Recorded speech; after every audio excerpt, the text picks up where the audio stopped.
अजितदादांच्या विमान अपघातावरती राष्ट्रवादीच्या नेत्यांकडूनही शंका उपस्थित। अजित पवार यांचा 100% घात झालाय। आमदार अमोल मिटकरी यांचं वक्तव्य, तर घात की अपघात याची चौकशी व्हावी, रुपाली ठोंबरे पाटलांची ही मागणी।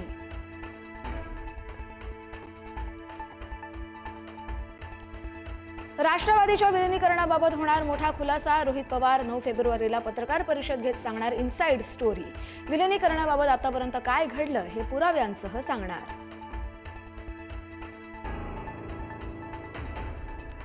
उपमुख्यमंत्री सुनेत्रा पवार कराडमधील प्रीती संगमावर नतमस्तक। स्वर्गीय यशवंतराव चव्हाण यांच्या स्मृतीस्थळी अभिवादन। तर फलटणमध्ये अजित पवार यांचे अंगरक्षक विदीप जाधव यांच्या कुटुंबियांचीही घेतली सांत्वनपर भेट।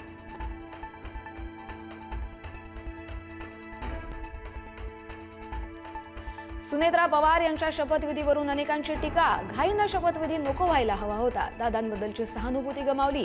बच्चू कडू यांचं विधान, तर खुर्ची जिंकली माणूस हरला, शिरसाटांचीही टीका। मुंबई महापालिकेसाठी महायुती आज 2 गटात नोंदणी करणार। भाजपचा स्वतंत्र गट तर शिवसेना राष्ट्रवादीकडून एकत्र गट नोंदणी केली जाणार।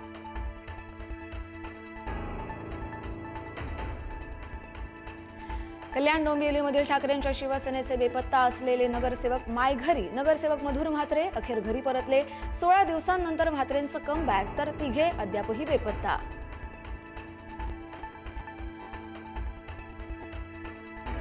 मंत्री छगन भुजबळ आज अजित पवार यांचा अस्थिकलश घेऊन नाशिकला येणार। आज येवला आणि नाशिकमध्ये सर्वपक्षीय शोकसभेचं आयोजन। शोकसभेवेळी अस्थिकलश दर्शनासाठी ठेवणार।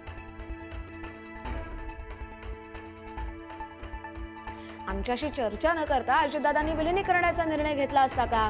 मुख्यमंत्री फडणवीसांचा सवाल। तर चर्चा केली नाही म्हणजे अजितदादांचा फडणवीसांवर विश्वास नसेल, संजय राऊतांचा खोचक टोला। मुंबईहून पुण्याला आता 48 मिनिटात पोहोचता येणार। रेल्वे मंत्री अश्विनी वैष्णव यांची माहिती। काल अर्थसंकल्पात मुंबई पुणे हायस्पीड रेल्वेची घोषणा।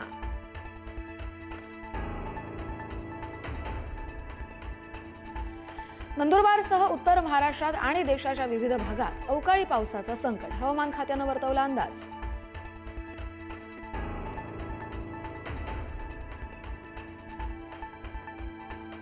सांगलीमधल्या टिळक चौकात हिट अँड रनचा थरार। मद्यधुंद कार चालकानं 10 ते 12 जणांना उडवलं। अनेक जण गंभीर जखमी। कार चालकाला नागरिकांकडून बेदम मारहाण।